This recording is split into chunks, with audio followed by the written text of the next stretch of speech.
मित्रांनो नमस्कार, मी हनुमंत भोसले. आपण पाहतात BBC केज लाईव्ह, एक असं चॅनल जे आपल्यापर्यंत सत्य आणि वास्तव पोहोचवण्याचा प्रयत्न करत आहे. सध्या मराठवाड्यामध्ये दोन बाबीवर जोरदार चर्चा सुरू आहे. एक, सध्या चालू असलेल्या 12वी परीक्षेतील कॉपी प्रकरण आणि दुसरी सध्या मराठवाड्यात सुरू असलेले पोलीस भरती. या दोन्ही गोष्टीवर आपण या ठिकाणी बोलणार आहोत. सर्वप्रथम बघूयात कॉपी प्रकरण.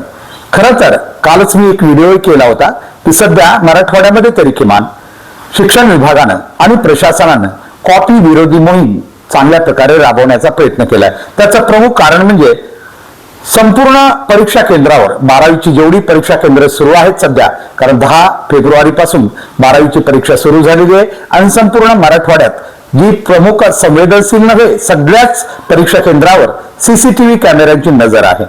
आणि विशेष म्हणजे हे CCTV कॅमेरे जिल्ह्याच्या नियंत्रण कक्षाशी जोडलेले आहेत. त्यामुळं निश्चितच कोणीही शिक्षक धाडस करणार नाही.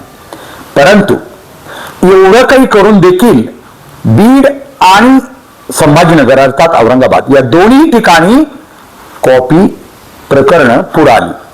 एक तर बीड जिल्ह्यामध्ये चौसाळा या ठिकाणी कॉपी झाल्याचं सांगण्यात आलं इंग्रजी पेपरला. आणि या पेपरला जवळजवळ ज्या काही विद्यार्थ्यांनी कॉपी केली असे सामुदायिक कॉपी केल्याचं दिसून आलंय. कारण ड्रोन कॅमेऱ्यामध्येही या कॉपी बहादरावर आणि शिक्षकावर नजर ठेवण्यात आली होती. त्यामुळं जवळजवळ या ठिकाणी 24 विद्यार्थ्यावर अक्षरशः कारवाई केलेली आहे. आणि तिथले जे काही केंद्र संचालक आहेत आणि इतर शिक्षक आहेत या शिक्षकावर जवळजवळ पोलीस केस झालेली आहे, गुन्हे दाखल झालेले आहेत. 24 पोलीस केस 24 शिक्षकावर दाखल झालेली आहे. म्हणजे प्रशासन याबाबत गंभीर झाले आहे. जिल्हाधिकारी विवेक जॉन्सन यांनी आदेश देऊन 24 शिक्षकांच्या विरोधात आणि चौसाळ्याचे जे काही केंद्र संचालक असतील त्यांच्यावरही गुन्हे दाखल झालेले आहेत. म्हणजे बघा, कॉपी विरोधी एवढी मोहीम घेतल्यानंतर सुद्धा शिक्षक किती धाडस करतात. आणि दुसरीकडे संभाजीनगरच्या जैतापूर इथं सुद्धा असंच प्रकरण झालंय. तिथंही जवळजवळ सामुदायिक कॉपी, आणि तुम्हाला माहिती सामूहिक कॉपी किंवा सामुदायिक कॉपी एकच काहीतरी मॅटर दिलेलं असतं लिहायला उत्तरांचं आणि ते सगळे विद्यार्थी बघून लिहितात. संभाजीनगरच्या जैतापूर या येथील परीक्षा केंद्रावर असा प्रकार झाला. आणि इथंही कळतंय की इथंही जवळजवळ काही शिक्षकावर गुन्हे दाखल झालेले आहेत आणि केंद्र संचालकालाही तिथं निलंबित करण्यात आलेलं आहे. 3 लोकांना निलंबित केलेलं आहे. विशेष म्हणजे इथल्या विद्यार्थ्यांच्या 327 विद्यार्थ्यांच्या उत्तरपत्रिका जप्त केलेल्या आहेत. कारण सामुदायिक कॉपीमुळे कदाचित हे विद्यार्थी आता अनुत्तीर्ण बी होऊ शकतील. ठीक आहे, आम्हाला हेही माहिती आहे की बोर्डालाच विद्यार्थ्याला पास करायचं हे सगळं माहिती असताना शिक्षक तरी कशाला एवढे रिस्क घेतात केवळ पर्सेंटेज. आणि या पर्सेंटेजचा आहेच काय, कारण पुढचा भाग या व्हिडिओचा मी तोच सांगणार आहे. हे पर्सेंटेज घेऊन काय करणार आहेत विद्यार्थी.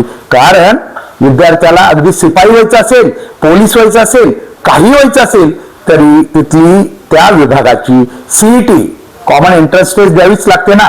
इकडे तुम्ही किती मार्क्स घ्या, त्या परीक्षा पास झाल्याशिवाय पालकांनी बी जरा डोळे उघडून लक्षात घ्यावं. आत्ताच मी लगेच सांगणार आहे आपल्याला त्या घटनेबद्दल बी की तुमच्या विद्यार्थ्याला कुठल्याही परीक्षेसाठी, नोकरीच्या परीक्षेसाठी CET नावाची परीक्षा द्यायची आहे. त्यामुळं अशा मार्क्सवाढीच्या किंवा कॉपीच्या याच्यात न गुंतलेलं बरं राहणार आहे.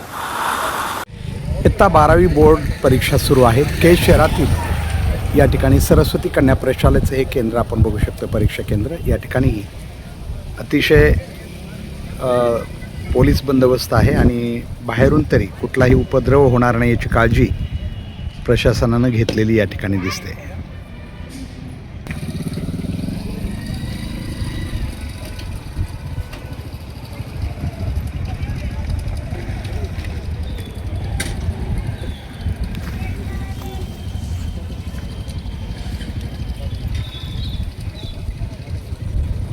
केज शहरातील सरस्वती कन्या प्रशालेचंही 12वी बोर्ड केंद्र आहे.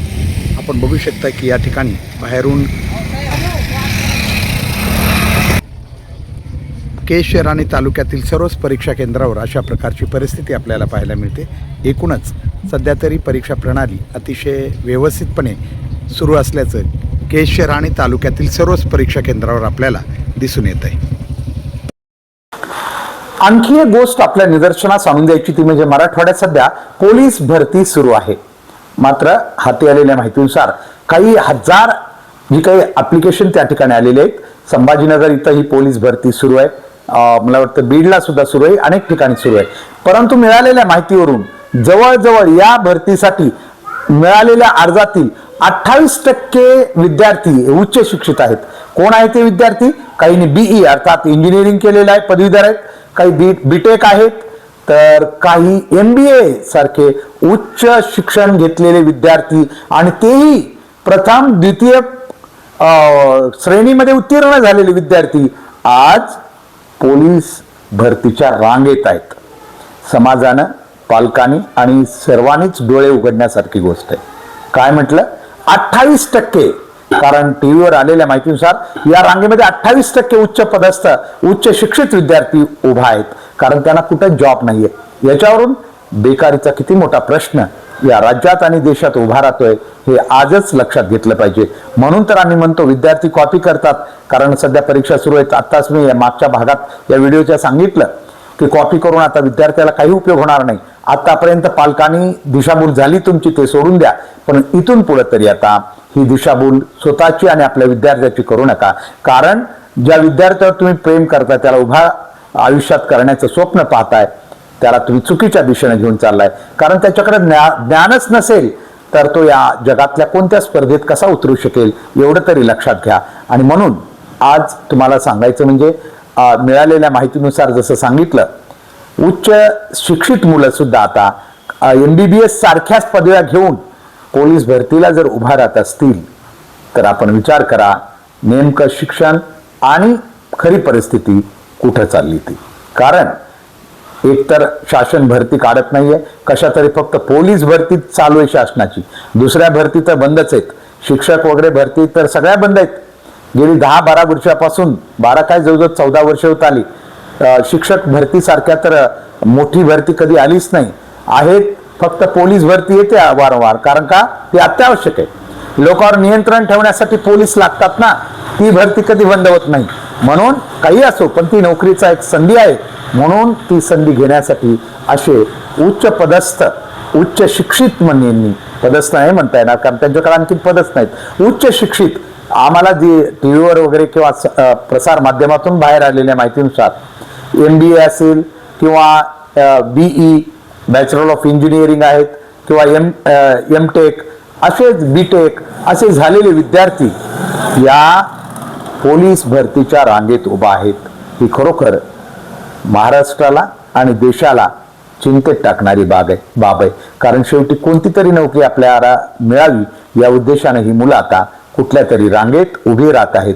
याच्यावरून आपण आता विचार करावा लागेल आणि डोळे उघडावे लागतील की खरं आम्ही कोणत्या दिशेने चाललोय आणि खरं या जगात काय आहे ते.